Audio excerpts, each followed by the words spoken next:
everyone, welcome to my channel. And if you love tech, unboxings, and simple tips, you are in the right place.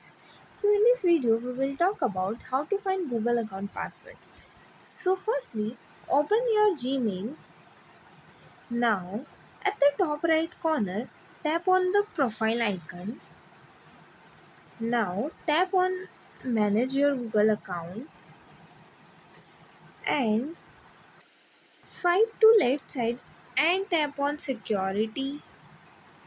Now, scroll down and tap on password. Use your screen lock.